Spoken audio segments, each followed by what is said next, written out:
Welcome to the Women's Connection. I'm Barrie-Louise Switzen, your moderator.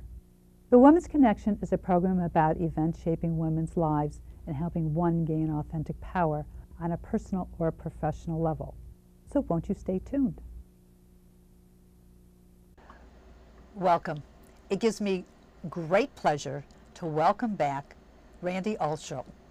She has done some incredible things, and now she's on to another adventure, and we're going to hear about it. And we're going to keep you up to date on what she's done and where we're going in this vast universe. She's basically an idea person, so wait till you hear some of her ideas. And I would like to welcome Randi. Randi, welcome. Thank you. It's good to be here. The last time we interviewed you, you had a disposable phone that you were bringing to market. What happened with that? Well, we had a great product, and as with many great products, you have to have a lot of capital to make it happen.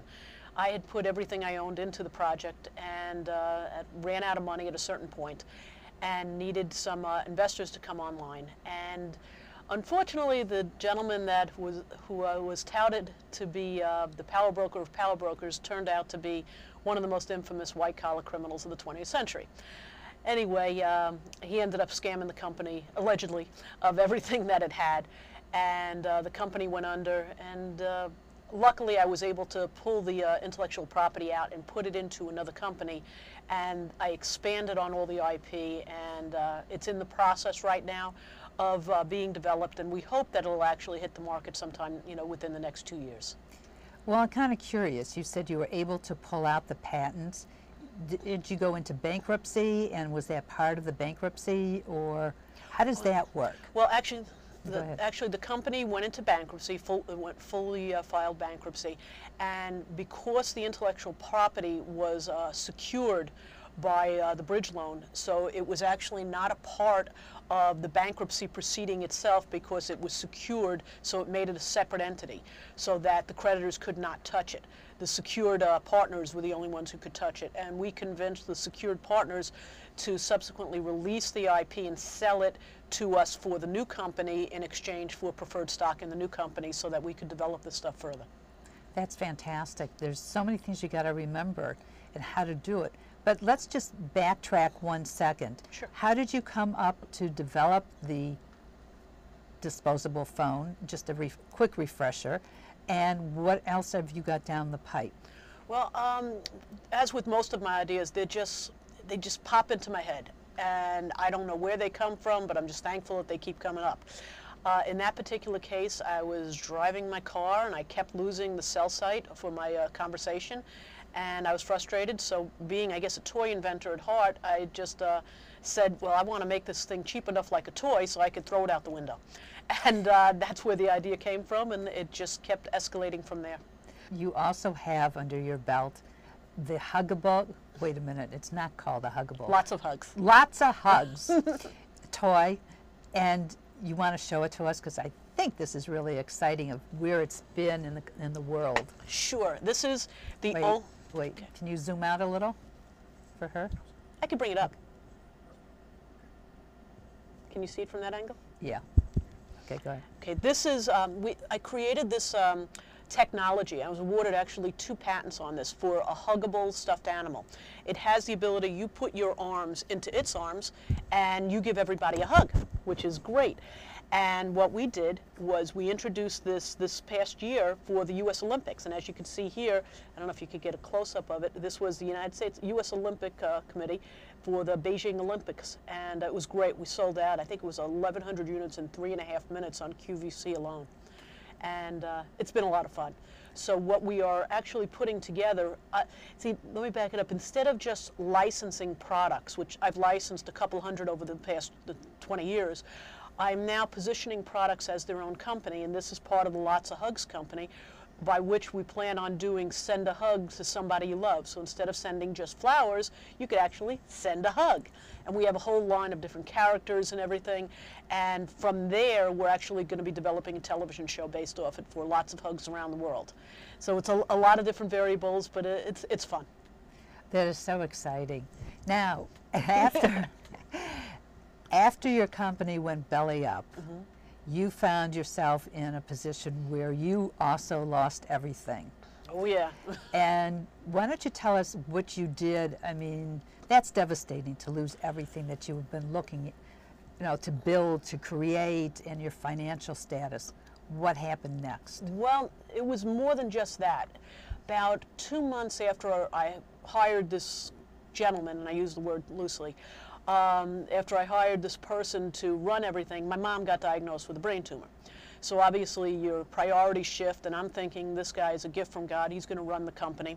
I'm going to take care of my mom and take care of my dad, who also had cancer and a heart condition. 4 months later, I lose my mom, and I realized this guy was scamming the company. So got rid of him, and make a long story short, in about a 1 year period of time, I lost my mom, my dad, and my company. So I've got to say, I don't wish bad on anybody, but hitting bottom is really probably the greatest thing that can happen to anybody in their life, because it's kind of hard to explain. Thank God I'm not a drinker or into drugs or anything, but if you have a clear head and you really hit bottom out, it's almost like a little voice says it to you inside. It's like, it's okay. Everything's going to be okay. It doesn't really matter. Just go forward. And that's what I did. I mean, right now, I own 6 different companies that I've started in numerous industries, including the medical field, the telecom field, the gift industry, a whole mess of different things that I am doing that I never even intended on doing before. And it's just, you have to keep moving forward. And it takes time. I'm not saying anything happened overnight. You get through all that bad stuff, and then every year it just keeps getting better as long as you just keep moving forward and just making it happen. Now, was there something that you kept saying to yourself going through this process that kind of lifted you up? I know we all hit bottom on certain things in different ways, but what were you doing? Were you saying affirmations? Were you giving yourself big hugs? What were you doing?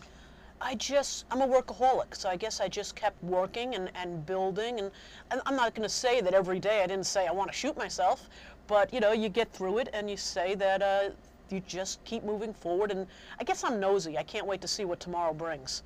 So that is probably the catalyst to everything I do. I want to see the next story. I want to see the next chapter in my life open up, because I've learned over the years to kind of take a step back and really watch as things develop. And when you do that, you could actually see where this came from this and leads to that.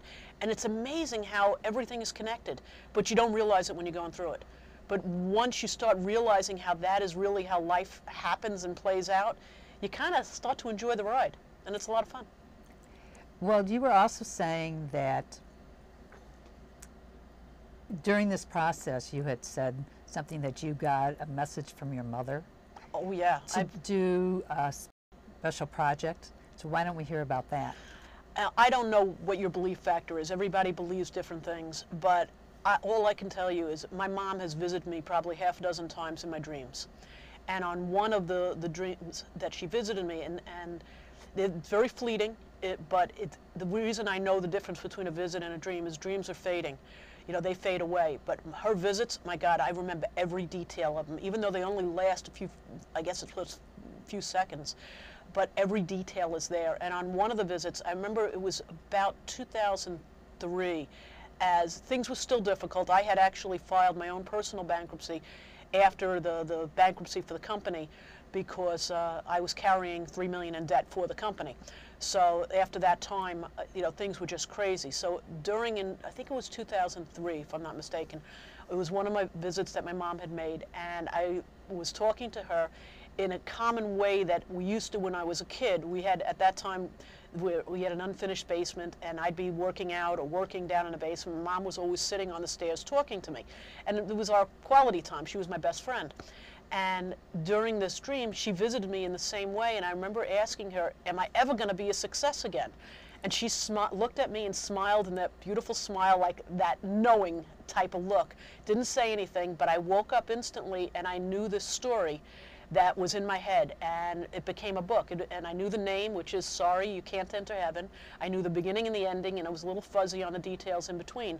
But I wrote the whole thing out, and I knew it wasn't good enough to get to market. So it was one of those projects that kind of put on the back burner. But I knew I'd one day start developing it properly, and that's what I did with the help of an incredible writer. And again, this story was totally fate too, just the way things started to happen.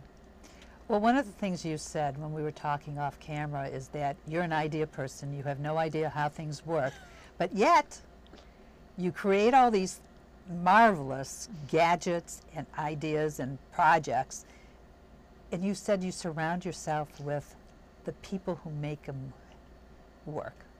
I've always said my greatest asset is I don't know anything. And truly, I have no boundaries by having that ability to have no knowledge. And most people would say you're out of your mind, but it's true. If you have too much knowledge, you have boundaries, and I don't have that, so that makes it great. And what I do is I surround myself with a core team that I trust with my life.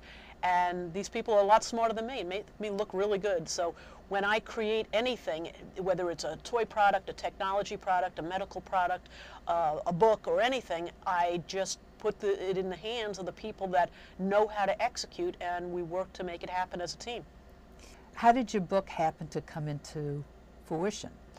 It's a funny story. I had put it on the back burner for a little while and was focusing on a lot of other projects and companies that I was building.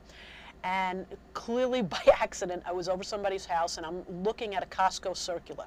And that's why I say Costco really was the catalyst to making this happen. And one day I'm going to contact the CEO and give him a copy of the book.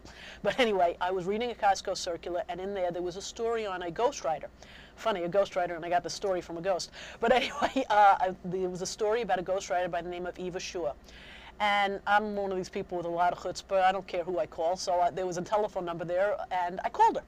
I just happened to luck out that she answered the phone, and she told me she never answers the phone, her own phone. So that was luck in itself. I told her about the story and what I wanted to do, and she loved the whole concept. And she said she couldn't get involved because she only works on a paying basis, and at the time I really wasn't in a financial situation where I could pay somebody. I like to partner with people, and we all make it on the back end. So she said that she knew the perfect person for me and sent out an email to both of us to introduce us. And this woman, her name is Kathleen Shaputos, and she is from Washington State, and she's a professional ghostwriter, author, and all that, and we hit it off from the onset. She sent me some samplings of her books, and I fell in love with her dialogue. And she was amazed because literally from the point we met, first we contracted the deal within a week, and we actually finished the book, pre-editorial aspect, but we actually finished the book in 3 weeks, and she said it was like somebody else was writing it through her hands. It was just amazing to her because she took what I had, which I had written it in the first person, and she wrote it, I guess, in the third person. She repositioned it and editorialized it and made it come alive. And it was just a pleasure working with her. Working with a ghostwriter really helps to make a book real. Especially, she was a professional at it. Just like I would bring on an engineer for a telecommunications project, the relationship with her was priceless. I was really lucky. I had contacted one of my idols. His name is Buck Henry, who was the writer of The Graduate, Heaven Can Wait, and a lot of other incredible stories. And I asked him if he would be interested in reading the book. And at that point, it was a manuscript form. And he did me the honor of doing that. And he read it, he loved it, and he said that this should be a movie. And when you hear that kind of encouragement from a guy like that, I mean, you just say, we got to make this happen one way or another. And we were very fortunate we did. You've got a lot of chutzpah in a lot of things, and I give you a lot of credit for that. Otherwise, where would you be? Right. The question is, did you know Buck Henry before, or you just cold called him? No, I actually cold called him for another project that I wanted him to get involved with. And he loved the project, but it wasn't something he wanted to get involved with at this stage of the game. Obviously, he could be very picky about the projects. And while on conversation with him, I told him about the other projects I was doing, and that's where one thing led to the other. Randi, you're involved in so many projects. You're like a juggler. You should really give yourself the juggler title. You're right. What are you doing now? Well, as I was saying earlier, I've licensed a couple of hundred products around the world, and I've been very, very fortunate in a lot of different industries. And what I'm doing now, which is very interesting, and it came about purely by watching the environment that we're in right now. Most companies, they don't want to pioneer things anymore. They'd rather buy your company for $100 million tomorrow than drop $500,000 to make it happen today. And being an inventor/entrepreneur, I think that is the most incredible opportunity because it allows you to control most of the equity. and make this thing happen on a grand scale. So what I've been doing is I position products as their own companies, get investment, launch the product to a certain degree, just so it gets it some legs, so to speak, and then you sell the company to the highest bidder. And I'm doing that. I have a number of projects that are launching, matter of fact, in 2009. One is a non-invasive diabetes testing system. The other is a very unique texting device. I have obviously the Hugs company with lots of hugs, and we're hoping to do lots of hugs around the world as a television show, as well as send a hug to somebody you love, doing some internet projects, just a wide array of different things. So where did you get your funding to get you back on your feet to start all over again? Well, I stayed alive, and you're going to laugh at this, but I stayed alive and I did my meetings all day, and I was the nanny at night. I literally got a great reputation as taking care of newborns for moms that had a lot of money and could afford to have somebody pay somebody to take care of the feedings at night. So I would go to work from 10 o'clock at night at people's houses and leave at 6 o'clock in the morning. I'd wash up and do meetings the rest of the day, and I'd do that again at night, and that allowed me to survive. And then at the same time, I just brought on some investors for different projects, angel networks, different things like that, and have been very, very fortunate and gotten, it's interesting, people are saying the economy is so bad out there, but and everything that's going on in banking and everything, but I'm seeing incredible interest and incredible opportunity right now because the high net worth individuals don't trust the market, and they're looking to things like this where they can get a bigger, bang for the buck. I mean, why invest in something that you think might fall apart in the stock exchange right now when you could own 20, 30, 40, 50% of a company that also is at risk? I'm not saying it's not, but at the end of the day, you're collecting more equity on it, and if it takes off, the sky's the limit. So I'm seeing a lot of opportunity out there right now, and I'm grateful for it. Well, I've got an idea for a product. I don't want to manufacture it. I just want to have the idea, and I want to give it to, not give it, but I'd like to sell it really cheap so a lot of people can benefit from it. What would you suggest I do? Well, you got to first really determine whether your idea is proprietary. Because most people, I would say 99% of the ideas that people throw at me saying, oh, I got this great new thing, is really a modification of something that exists. It's like another way of making Monopoly. And therefore, you really have nothing proprietary. Most people have a different marketing hook on something. But if you truly have something that's unique and novel, then there's a lot of different ways of going about it. Firstly, I'd recommend you filing a provisional patent, which you could do yourself. It only costs $100, and it protects you enough for what you need. Don't ever let an attorney tell you to go spend $10,000 because it's not worth it. Not at the early stages of things. $105 is all it costs from the U.S. Patent Office. You can do it yourself. So this gives you the patent pending. During that time span, now you have a year from the point that you file the provisional to the point where you have to file your real patent application. And if you do that, then you can start having maybe some illustrations done that depict what the product is about. If you go to one of my websites, www.inventing411.com, I give away a lot of free advice on doing this and free downloads of work-for-hire forms and partnership agreements that people can use so that, say you want to have an artist do a rendering, you have them sign a work-for-hire form. So this way you're paying them for that, and then they have no further rights into the project. So you're maintaining a paper trail, basically. And if you do that, then you start taking the project and you start saying, okay, what company do you think could benefit from this? And then you contact the companies, you sign whatever non-disclosures or disclosure agreements that are necessary. Most major companies have their own. And you present the project. And if you're very fortunate, then maybe they might want to license it. And you take it from there. Do you think people are really receptive to ideas? I know you had mentioned that you can start your own company. I don't want to get involved in starting the company. I just want to sell my idea. It's not as easy as it was years ago, because as I said, the companies really just don't want to pioneer new things. So from my standpoint, being an entrepreneur, that's a benefit. I like doing it that way. If you had a track record of selling products, it would be easier for you.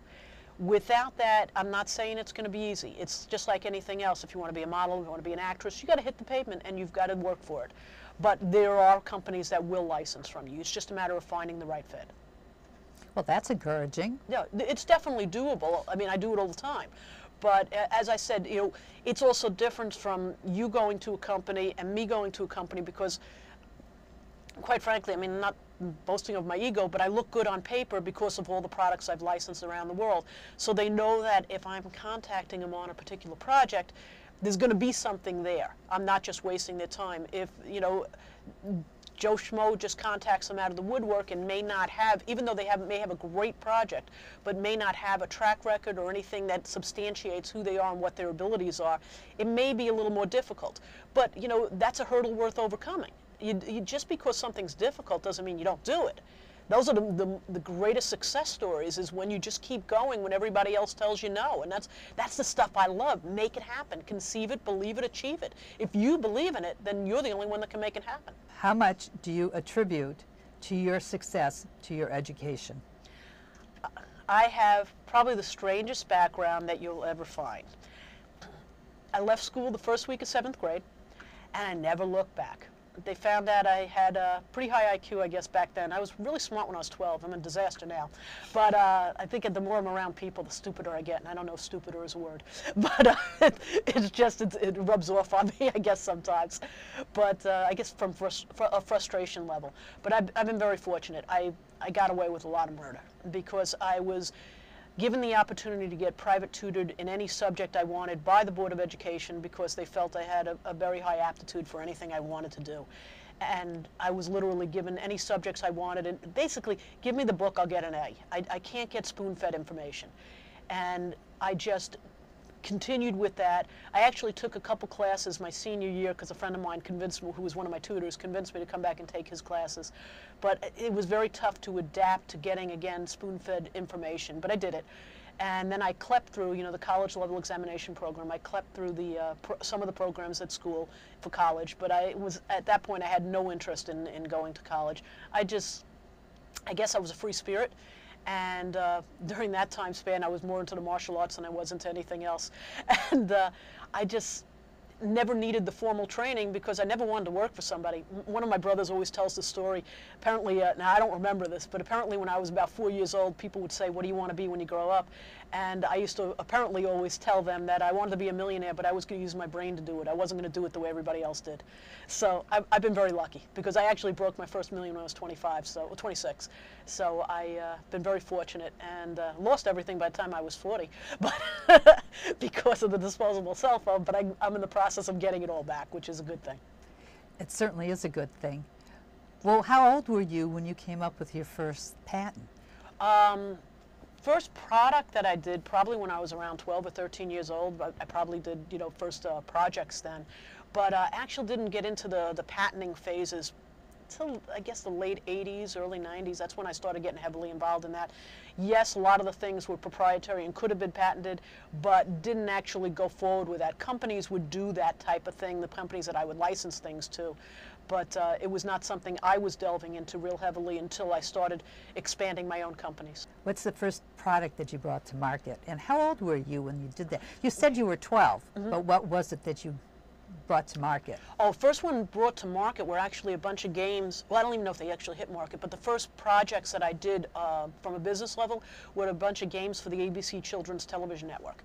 But the first major thing that I did, which was in 85, 86, was I did the Miami Vice game, and that put me on the map. Subsequent to that, I was, because of that being the hottest property in the world at that time, I did the Miami Vice game, then I did the Power Ranger games, Teenage Mutant Ninja Turtle games, the Simpsons games, Barbie's 30th birthday, a lot of toys and games associated with all the hottest licenses of the day. And that gave me an incredible credibility factor because those things make a lot of money. Well, that's always nice. Yeah. Going forward, what advice would you give to an entrepreneur / idea person / inventor? Never let the bastards get you down. Just keep moving forward. If you've got the dream, make it happen. It's as simple as that. It's your passion that makes things live. It's that simple. We all get under stress, and when you're creating something and you're waiting for somebody to give you the go-ahead, okay, let's produce this, let's sell it. And there's a lot of stress. What do you do to stress out? Firstly, projects don't give me stress. It's dealing with the people that gives me stress more than anything. But I don't let a project get to me because the projects that I'm showing right now I actually probably developed quite some time ago. I do 20 to 30 new projects a week, just from the concept stage. So I just keep moving forward and throw enough against the wall, something's going to stick. And when they stick, they'll catch up with me. It's that simple. So from that standpoint, I never let I think because everything that I've been through over the past maybe 10 years, I don't, unless it's health related, it really doesn't matter. And even when it's health related, you could get through that one way or another. So I don't let things stress me out. I just don't do that. It's not worth it. It's a great attitude to have. In the closing moments of the show, what would you like to leave the audience with? I guess if you have a dream, make it happen. And right now, people are saying, oh my God, I've lost my job, I've lost this or I've lost that. But they have to realize on the big picture of things, sometimes that's the greatest catalyst to really put them where they're supposed to be. You know, most people become very complacent. They like that paycheck. They're afraid to make that start. But as I said, hitting bottom is the greatest thing in the world. It allows you to see different options. You know, when you're born, you don't have a sign on your face that says, well, I'm an engineer, or I'm an artist, or I'm a scientist, or I'm this. You could constantly recreate yourself, and that's the fun of it. That's the learning process. Constantly reinvent. Don't be afraid to ask for help. Don't be afraid to talk to people, because there's opportunity everywhere. You can make money from anything. It's just do it. Don't wait for somebody to do something for you. Do it. That's all I can ever say. Randi, thank you so much. It's been wonderful catching up with you, and it's always a delight having you here. Well, I can't wait you. for the next time. Thank you so much, too. I really enjoy it. I appreciate it, and I look forward to our next visit, and hopefully we have bigger and better things as well. And thank you for joining us. If you have any questions, you can write us here at the Women's Connection, and Randi or I will be delighted to answer your questions. Look forward to hearing from you. Bye now.